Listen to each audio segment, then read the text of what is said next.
Alright, the day has come. Time to put this thing into this thing. So the first thing is to pull the old axle out. It's real easy. You got your 4 U-bolts right there, 2 on each side. You got your parking brake cable. You got your drive shaft. You got your brake line where it comes into the junction. And that is it. If you're doing traction bars, now's a good time to pull the leaf springs out, which I am doing. So I just unbolted the leaf springs. So I'm going to pull it off the springs, work on the traction part. Here's the fitting I'm using to adapt the brake line. So this is the stock S10 hardline. This is the adapter right here. And here I have the calipers and brake lines from the Ford Explorer. I'm going to be using all these hard lines over again. And then this is the soft line that goes to the car on the Explorer. Threads right into this line. So that's the fitting you need to go from this Ford to S10 hardline. And here's the part number for it. And this is from Speedway, so the part number might be different from different manufacturers. But what it is, it's a 3/8 by 24 inverted flare male to a 7/16 by 24 inverted flare female. And that's the one you need. Got my S10 drive shaft and my Ford Explorer flange over here. I've got the U-joint installed. The other thing you need to change when you go from the Ford to the S10 is the shock mount. So this is the Ford shock mount. That's the S10 shock mount. So I flipped these brackets on the vehicle left to right, and this puts this on the outboard edge, and it puts this straight edge on the inside edge, which is this inside edge. So my plan is to cut this straight across.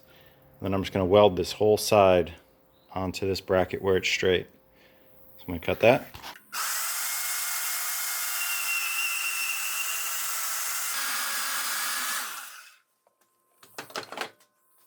So that gives me a fairly good flat edge. So I'll just sand this down a little bit, clean it up. Franken brackets are all welded up, ready to go. Got both my shock mounts on. So let this cool down. Clean it up a little, throw some paint on it, and be ready to install them. This is the stock S10 parking brake cable, and if you're using a drum brake 8.8, then you can just use it pretty much as is. But since this is a disc brake, the connection is a little bit different. So it's this kind of hook, and on the Explorer, there's a crimped on loop sort of deal that goes around this hook. So this little guy right here, this one's from Tractor Supply, but you can buy these from pretty much anywhere. And there's the Tractor Supply part number, not that it really matters. It's an 1/8 inch clamp. These are just cable clamps. It's $2 at Tractor Supply. You can probably find them at Lowe's or Home Depot, wherever else too. So what I'm going to do is use this to make a loop on this cable. First thing I'm going to do is cut the end off, and we're going to need to measure and then trim the spring.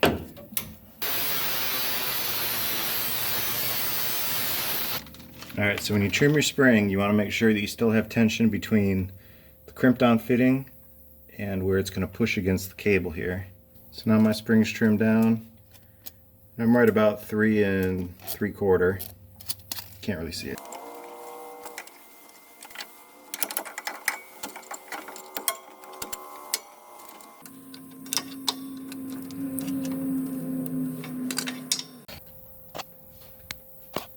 Alright, so not easy to film and do this all at once, but what I've got is the cable's looped around this, clamped into place, and the spring is pushing on the clamp.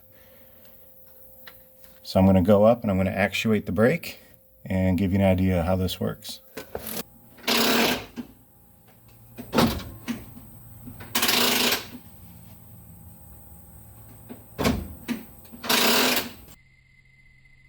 So that's it for the basic 8/8 install.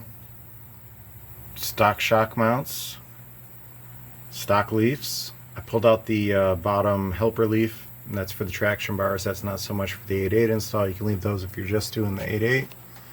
Brake line's connected up there, goes in the stock bracket. Drive shaft is bolted on. You can see the wheels still center in the housing nicely.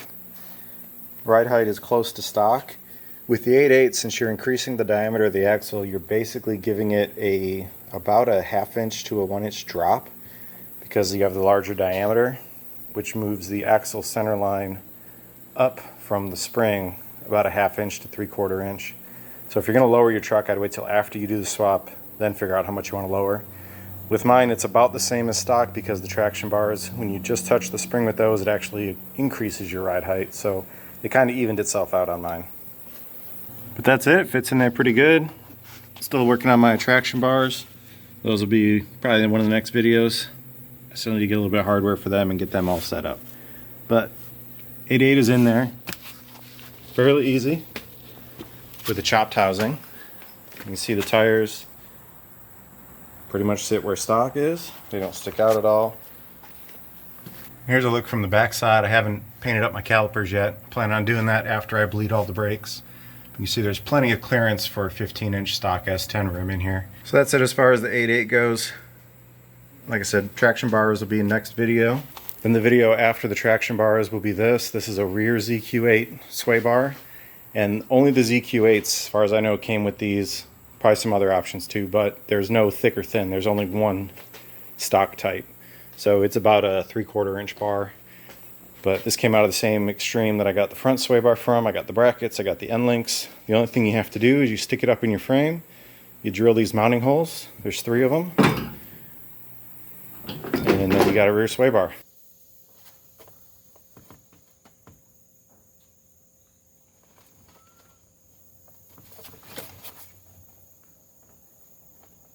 Cat, what the heck are you even doing in there?